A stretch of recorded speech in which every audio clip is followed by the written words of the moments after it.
Hey, everybody, welcome to Coastal Connection and Embrace the Power. We're with Dr. Lori Shemek today, and she is a rock star when it comes to health and fitness.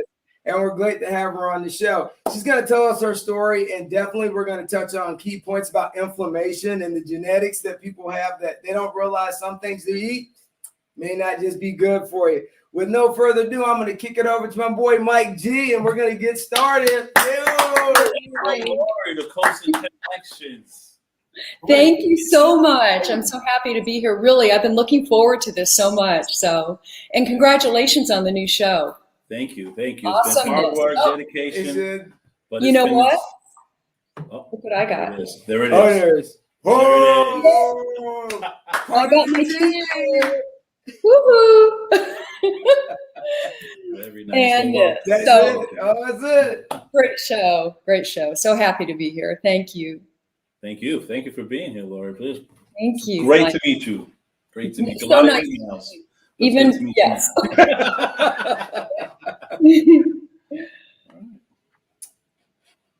So now, where are we at, Vince? What is the first question we're going to reach? All right, we're going to reach out and say, hey, Lori, I want to know how you got into the business of health, because there was a great quote that I had. It was called, health is not valued until you get sick.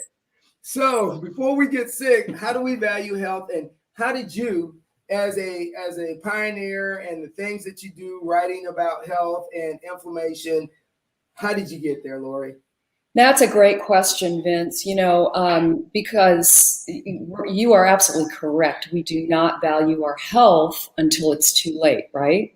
And then that's the only thing we care about once we lose it. So my story is started when I was a really a very, very young girl. I was raised with a mother who was ill most of the time. Most of the memories that I have of my sweet mother are of her being ill constantly. She had one health condition after the other. And, she had a lot of choices that she made that were not healthy for her. And so I underscore the word choice because we all are at choice. And sometimes we don't realize that the choices we're making are harmful. So it's really important to be educated, but always know there are other choices you can make. But her situation was very sad.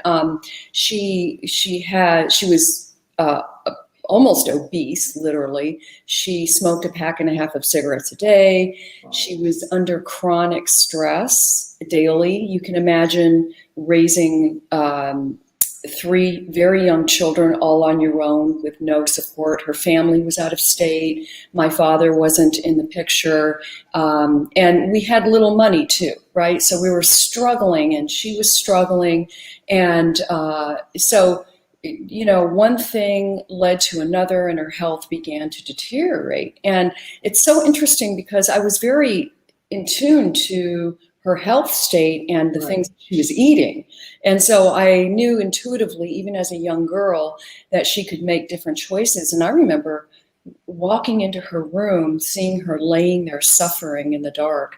And, and it really broke my heart as a young girl. But if I knew what I know now, then things would be different. She would probably still be alive with us today. So as my mother's health deteriorated, things just got worse and worse, and she died sadly at the very young age of 36.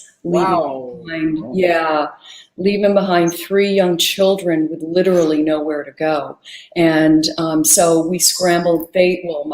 My family scrambled to ensure that we were all taken care of, but we were never to live together again. We were all separated, my 2 younger brothers and I. And, and it's a sad situation because when we make choices that affect our health, it affects other people too. And so I remember my mother, because she was so sick, she couldn't nurture my younger brothers or take care of them most of the time. And most of the time that job was left to me. So I was cooking for them all the time and, playing mommy, if you will. And so one of their main dinners, for example, was eggs, always eggs, because that's one thing I knew how to The cook. poor man's meal, man. Now they both hate eggs to this day.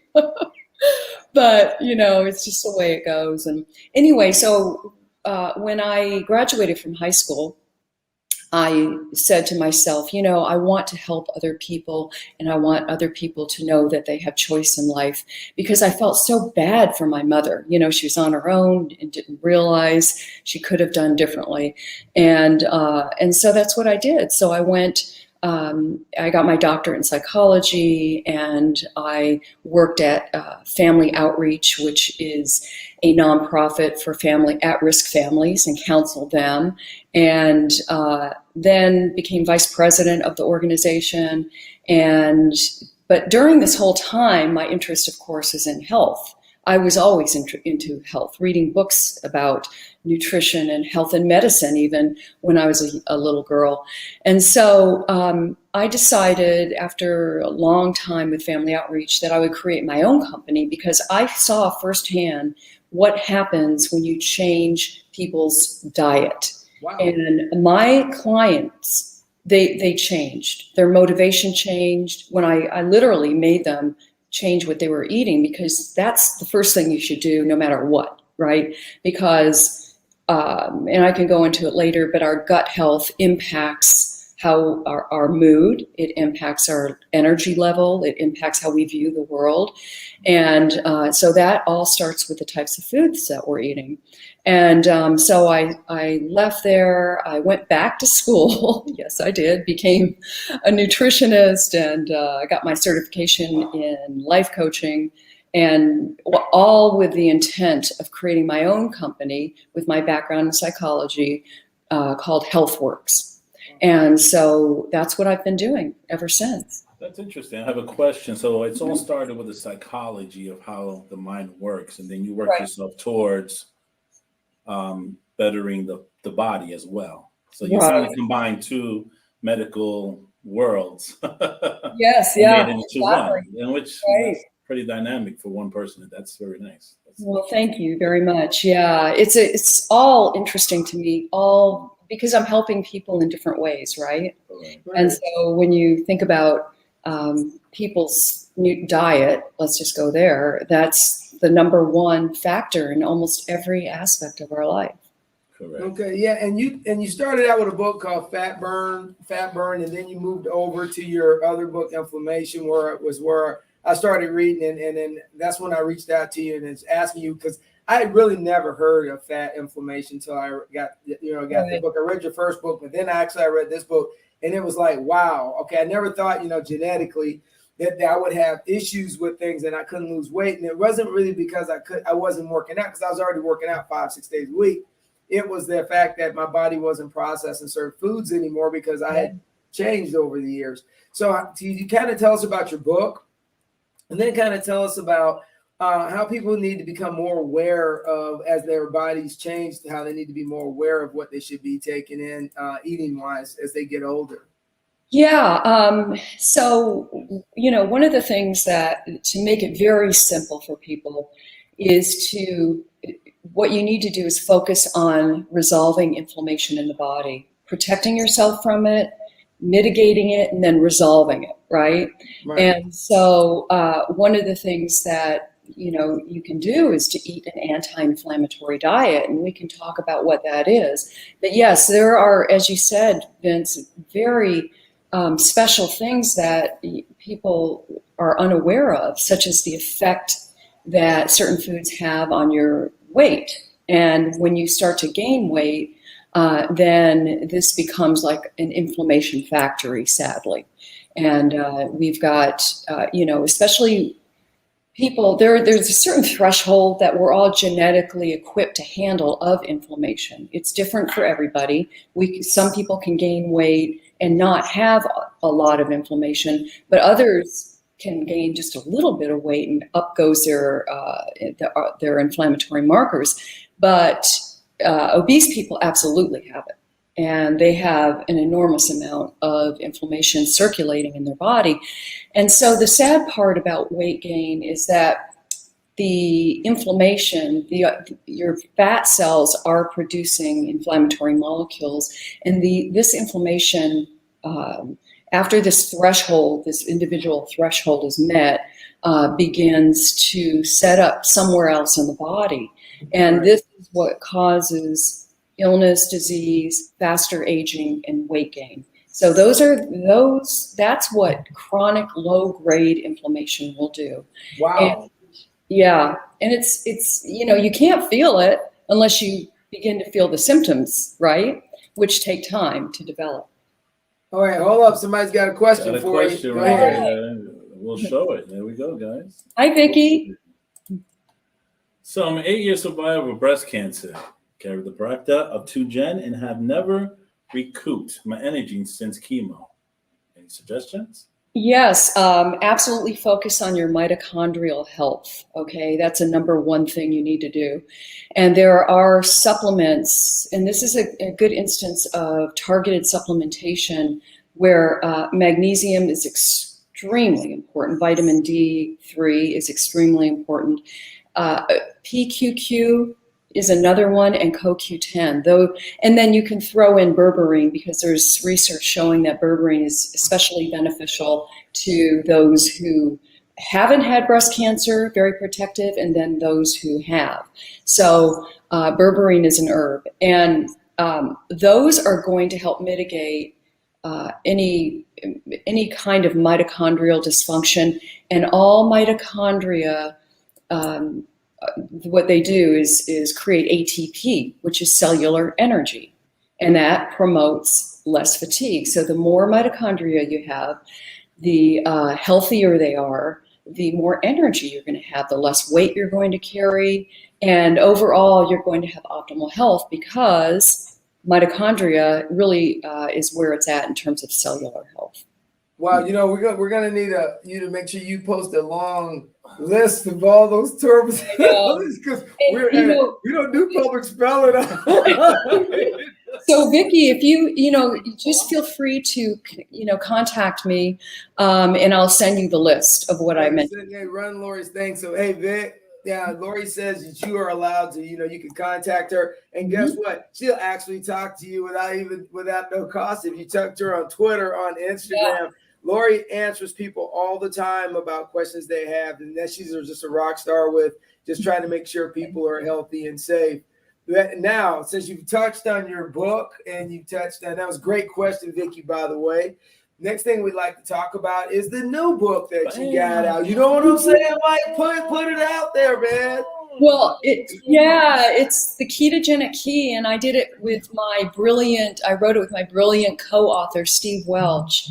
And Steve and I, it took us probably almost a year and a half to write this book. It is packed and based on very quality research. And so there's a lot of quality information in there. And so it despite the title, the ketogenic key, it should have been named the Ketosis key, because what the book is about is ketosis in different forms. Okay. So ketosis is the process of your liver creating BHB, for example, beta hydroxybutyrate, that the body uses for energy instead of glucose. And that ketone is very important in terms of optimizing our health, our energy, our brain health, heart health, weight, you name it. If you have a health wish list, getting into ketosis is it, okay? So slow aging, I like. Yes, I like that. Slower aging, you know about that, and longevity, and there are a lot of human studies now coming out about ketosis, and it's incredible. And even the recent studies with supplemental ketones, right? Because a lot of people used to poo-poo it back in the day, and now they're actually very serious about exogenous ketones, which is a supplement. But again, that's another form of getting into ketosis. Another one is exercise. And another one is intermittent fasting, which I wrote a book on. That's what I was about to ask, but you got there before I could get there. But let's hold on, Laura. You're on the show, Doctors. I'm one step ahead, aren't I? I'm gonna break that up. Because that was a heated show about fasting, and that was the number one subject: is fasting good or is it bad? And so many people go back and forth on what is fasting and what are the benefits for fasting and what are they not. So, Doc, you have the floor. Oh, well, thank you. But yes, fasting is truly exceptionally beneficial to your health. And, a lot of people are afraid of it because they think they're starving, or they think, they can't live without food. They're going to pass out. And I don't know if either of you have tried it, but you absolutely do not. When you've been told not to eat for 12 hours before a blood test, that is right there an indication of, yes, you can get through 12 hours. And by the way, there's a lot of benefits in 12 hours of fasting. And it's even easier than you think because you're sleeping 8 hours of it, right? So if you... I didn't think about that. Yeah. So if you if you stop eating at 7, you can eat again at 7 in the morning. You 7 at night to 7 in the morning, and there you go. And it's, really a beneficial way to live your life. I do fasting every day. I don't do a lot. I don't do an excess amount. I'm a woman, and I recommend that women don't go, more than 18 hours a couple times a week. But 12 hours to 14 hours is very beneficial. So do you say a week, or do you do it? Okay, so do you do it like twice a week, 3 times a week? Yeah, so on the weekends, I'll do 16 to 18 hours. And every day during the week, I'll do 12 hours. And then when you combine that with healthful foods, foods that are nutrient rich, anti-inflammatory, then you are absolutely optimizing tools that are going to promote cellular health. And one of the things that intermittent fasting does is called autophagy. And autophagy is, it's kind of like cleaning up the junk in the cells, right? It's cellular housekeeping. And when you have that going on, you are rocking it, because we don't want a collection of junk in our cells or debris, right? We want fresh cells. And the same thing happens, mitophagy, with mitochondria that I was referring to earlier. We want brand new mitochondria, or at least remodeled mitochondria. And so this promotes more youthful cellular health. And you also, when you're fasting, promote you get rid of the senescent cells, which are sometimes called zombie cells, because these cells are they're dying essentially, but they're still there, and they're sending out a chemical message that there's inflammation going on. Inflammation. Yes. So I was reading some of the subject, and the massage part. Explain that. You said massage should be part of your everyday, or not every day, but have it in your schedule of life. It's not really luxury. It should be. Yeah, it's one of those. Because I feel like I need to. So you're right. Yeah, that's a really good point. Yeah, because massage is one way of reducing inflammation in the body. Even though people think of it as a luxury, it's really it's actually a really great way to resolve that inflammation. And if you do it regularly, protect against further inflammation in the body. Okay, I got one. Cal Myers just hit us up with, what are your thoughts on 1 meal a day, Lori? Oh, I think it's fantastic. I really do. My only issue with it, Kyle, is that I want you to get enough protein in your diet, right? And I want you to have enough muscle mass in your body. So it's sometimes hard for people to get enough muscle, and that's really your longevity organ. So what I recommend to people who do 1 meal a day is to add in some sort of, obviously protein-centric plate, plus some some protein powder, such as whey, for example, and creatine as well. Creatine's fantastic, and creatine it has recently been shown to be an essential nutrient in the body, and especially for those over 40, it helps mitigate the aging process, and it helps promote better brain health too for older people. Okay, so great question. So, all right, there's so much stuff on the market, Lori, and I saw you on the show on Fox Morning Show, right? And they had everything out in front of you, the cereal boxes from the Wheaties to the Cocoa Puffs to just all these different products that are processed.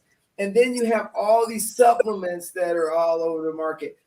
You know, as a consumer, and you're a health person, but just like a person like myself, if I am trying to optimize, is that's the word we're using, right? Optimize my health. How do I get there with so much variety? I actually like the 70s when I only had 3 choices in cereal. And, you know, I only had broccoli and Brussels sprouts, but go ahead. Yeah, so this is, okay, that's called the cereal mindset. So what I'd like to see you do is get rid of having to have cereal, right? So look for things outside of that, because that was, you know, for a lot of people, it's really hard to give up cereal. It really is. I mean, it's easy, it's quick, it's crunchy, it's sweet, or it's just something really, and it is delicious. I agree. But when you understand that it is really spiking that blood sugar for most people, and you really never really know what it's doing to your body until you get a continuous glucose monitor or CGM. That way you can literally see the readout of your blood sugar, because some people don't respond negatively in terms of blood sugar to certain foods, like white rice, for example. They just don't respond, or they can eat a banana and not have that blood sugar spike. But let's say generally, to be safe, think of other things to have for breakfast, for example. Yeah. And it's, you know, you have to go with the mindset too of ensuring that you surround yourself with make healthy choices so that it's easy for you.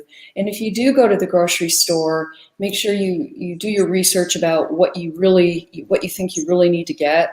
Because I'm telling you, especially now that the holidays are coming up, the stores are packed with already, I saw it this morning, pies, cookies, cakes with, like, you know, fall leaves around them, and the pumpkins, and, you know, and the candies out there. So it's so important. I had to dodge off the sweet potato pie yesterday. I was in there and I was like, oh, I'm about to have the show with Dr. Lori. Put the sweet potato pie back, Vincent. I put it back and I moped on down the aisle and went to the vegetable section and got me some. You're a good man. I'm impressed.